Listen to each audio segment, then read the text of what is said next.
વરસાદને લઈ શિક્ષણ વિભાગ દ્વારા સૂચના આપવામાં આવી। રાજ્યને અમદાવાદમાં વરસાદ અંગે મહત્વની સૂચના। ભારે વરસાદમાં સમયસર નિર્ણય લેવા શાળાઓને આદેશ આપવામાં આવ્યો। શાળાઓમાં ઇલેક્ટ્રિક વાયરિંગની તપાસ કરવા માટે સૂચના આપવામાં આવી। શાળા બહારના ખોદકામ સંદર્ભે પણ કડક પગલાં લેવાશે। બાળકો માટે જોખમી બાબતોનું ખાસ ધ્યાન રાખવું તેવું કહેવામાં આવ્યું।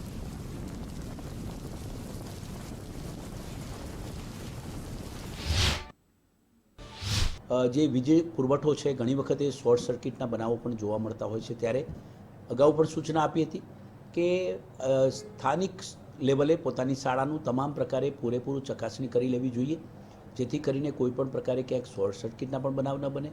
અને જે રસ્તા ઉપરથી બાળકો આવતા હોય તે વરસાદના આધારે ખાસ કરીને ક્યાંક ખાડા કામ ચાલતું હોય વગેરે પ્રકારની જે તકેદારી રાખવાની હોય તે બાબતે વિદ્યાર્થીઓને વાલીઓને પણ અવગત રાખવા જોઈએ। અને અતિશય ભારે વરસાદ પડે તો સ્થાનિક સ્તરે જે છે એ વિવેક બુદ્ધિપૂર્વક નિર્ણય લેવા